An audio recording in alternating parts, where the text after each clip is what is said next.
Your salary only covers the EMI. What about the rest of the house? What about me?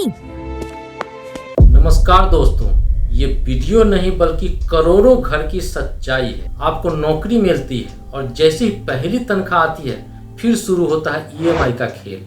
नई mobile, new bike और फिर नया घर और car, और अब आधी सैलरी सीधे बैंक में। जरा सोचिए, हम नौकरी करने के बाद भी क्यों पैसे की तंगी में जीते हैं? क्या ईएमआई हमें आगे बढ़ाता है या धीरे धीरे पीछे की ओर खींचता है? आज भारत के करोड़ों युवा नौकरी तो पा रहे हैं लेकिन फाइनेंशियल फ्रीडम नहीं, आर्थिक आज़ादी नहीं। ईएमआई उनके हर सपनों को किस्तों में तोड़ रही है। एक बाइक लेने की खुशी अगले महीने की चिंता बन जाती है। अच्छा कर्ज आपको अमीर बनाता है, बुरा कर्ज आपको गरीब। लेकिन फर्क कैसे करें कि कौन अच्छा कर्ज है, कौन सा बुरा कर्ज है? एक लोन जो आपकी संपत्ति बनाता है, जैसे बिजनेस लोन, एजुकेशन लोन, अच्छा लोन है। दूसरा लोन जो सिर्फ दिखावा करने के लिए लिया जाता है, जो ईएमआई बनकर आपका पॉकेट काटता है, बुरा कर्ज है। आजकल जिसको जरूरत नहीं है वो भी आईफोन या महंगा मोबाइल लेकर के घूम रहा है, ये बुरा कर्ज का एग्जाम्पल। ईएमआई आपके लाइफ में इस तरीके से चुपचाप घुसता है कि आपको पता भी नहीं चलता कि कब आप कमाने वाले इंसान से किस चुकाने वाला इंसान बन गए। मुसीबत तो तब होती है आपकी नौकरी या अर्निंग रुक जाती है। तो सवाल ये है कि ईएमआई हमारी जिंदगी की जरूरत है या हमारी आदत बन चुकी है? क्या आप भी ईएमआई के माया जाल में फंस चुके हो? आइए समझते हैं आज के इस वीडियो में। ईएमआई से खरीदारी का ट्रेंड इतना ज्यादा बढ़ता जा रहा है कि आम लोगों के आय का एक बड़ा हिस्सा ईएमआई में जा रहा है। अब तो जिसके पास पैसे हैं भी वो भी अपना एम्बिशन या डिजायर पूरा करने के लिए ईएमआई पे ही सामान खरीदता है, जिससे इकोनॉमी में कंट्रीब्यूट करने वाला बहुत बड़ा हिस्सा के रूप में इसको देखा जा रहा है। घर का सपना पूरा करने के लिए एक आम आदमी बिना कर्ज के नहीं कर सकता, लेकिन चिंता इस बात की है कि लोग अन्य सामान खरीदने के लिए भी बेधड़क लोन ले रहे हैं। लोन को अगर हम दो कैटेगरी में बांटे तो एक लोन हाउसिंग लोन जिससे कि हम घर खरीदते हैं, दूसरा नॉन हाउसिंग रिटेल लोन जिससे कि बाकी का लोन हो गया, जैसे कि पर्सनल लोन, क्रेडिट कार्ड से लिया जाने वाला लोन या कंज्यूमर ड्यूरेबल लोन। आरबीआई के रिपोर्ट के अनुसार मार्च 2025 तक कुल घरेलू कर्ज नॉन हाउसिंग रिटेल लोन 54.9% हो गया है। इतना ज्यादा कर्ज लेने की वजह से आम आदमी का खर्च योग्य आय जो है उसका 25.7% हिस्सा यानी 1/4 हिस्सा ईएमआई के रूप में पे हो रहा है। इसने तो हाउसिंग लोन को भी पीछे छोड़ दिया। अब इनकम का एवरेज 14.7% हिस्सा हाउसिंग लोन के ईएमआई में खर्च हो रहा है। हालांकि दोनों को अगर मिला दिया जाए तो यह आय का एवरेज 40% हिस्सा ईएमआई के रूप में जा रहा है। लोग किस चीज के लिए सबसे ज्यादा लोन ले रहे हैं? होम क्रेडिट इंडिया ने एक सर्वे किया था।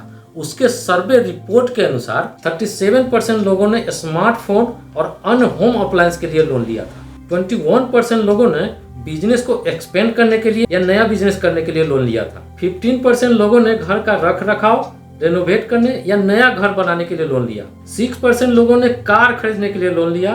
5% लोगों ने अपने या परिवार के किसी और सदस्य की शादी के लिए लोन लिया। 4% लोगों ने हायर एजुकेशन के लिए लोन लिया और 3% लोग मेडिकल सुविधा के लिए लोन लिया। पैसा बाजार की एक रिसर्च रिपोर्ट बताती है कि अब लोग काफी कम उम्र में ही लोन लेना शुरू कर दिए हैं। पहले जहां 47 इयर्स के एज में पहला लोन लेते थे, वहीं पे आज 25 से 28 वर्ष की उम्र में ही पहला लोन लेते हैं। यानी कि पहली बार कर्ज लेने वाले की औसत उम्र 21 साल घट गई है। 1960 के दशक में जो लोग आमतौर पर लोन लेते थे वो एक सिक्योर लोन होता था, लेकिन आज के युवा न केवल जल्दी कर्ज लेना शुरू कर दिया है बल्कि अधिकांश लोन अनसिक्योर लोन ले रहा है। इधर क्रेडिट कार्ड की संख्या में भी काफी बढ़ोतरी हुई है। आरबीआई के रिपोर्ट के अनुसार दिसंबर 2019 में क्रेडिट कार्ड 5.53 करोड़ सर्कुलेशन में थे, लेकिन दिसंबर 2024 में यह संख्या बिल्कुल डबल यानी 10.80 करोड़ सर्कुलेशन में हो गए। तो बड़ा सवाल ये है कि लोग इतना ज्यादा कर्ज लेते क्यों हैं?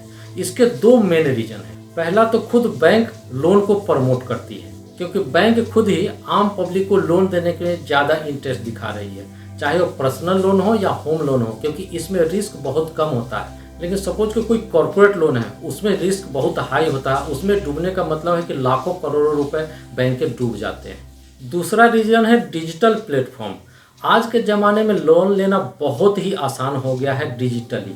पहले के ज़माने में क्या होता था कि लोग ईएमआई पे लोन नहीं ले पाते थे, क्योंकि उसका प्रोसेस बहुत लंबा होता था। सारे पेपर्स को मैनुअली वेरीफाई करने में भी लोन के अप्रूवल में बहुत सारा समय लगता था, इसलिए लोग ईएमआई नहीं ले पाते थे। लेकिन आज के ज़माने में आप देखो कि लोन लेना बिल्कुल ही ईजी हो गया है। 5 मिनट्स में आपके लोन अप्रूव हो सकते हैं डिजिटली। आप ई कॉमर्स वेबसाइट पे भी देख सकते हो, किसी भी सामान को खरीदने के लिए कैलकुलेटेड ईएमआई आपको दिखाई देता है। बस आपको ऑप्शन सेलेक्ट करना है। तो इतना ईजी हो गया है डिजिटल प्लेटफॉर्म पे लोन लेना। अब बात बात पे कर्ज लेने का ट्रेंड इंडियन इकोनॉमी के लिए कितना अच्छा है और कितना खराब। अक्सर लोग ईएमआई की सुविधा के चलते बेवजह सामान खरीद लेते हैं, लेकिन वो भूल जाते हैं कि एक दिन चुकाना भी उन्हीं को है। इससे बैंक में जमा पूंजी कम हो जाती है। अब लोगों का जमा पूंजी कम होने का मतलब है बैंक का जमा पूंजी का कम हो जाना।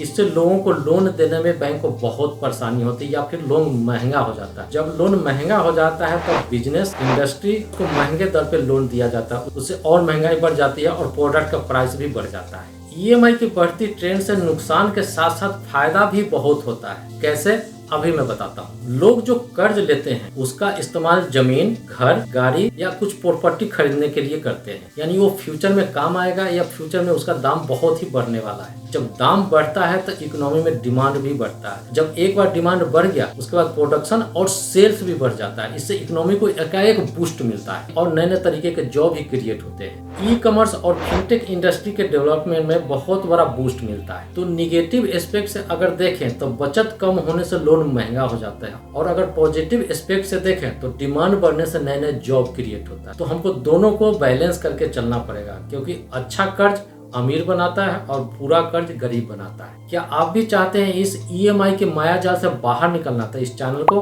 अभी सब्सक्राइब करें। क्या आपने लाइक का बटन टच किया? मैंने टच किया। Very good. इस वीडियो से रिलेटेड कोई क्वेश्चन हो आप नीचे कमेंट करके हमसे आप पूछ सकते हैं। क्या सरकारी नौकरी एक सपना बन चुका है? यहाँ पे क्लिक करके जान सकते हैं। बहुत बहुत धन्यवाद।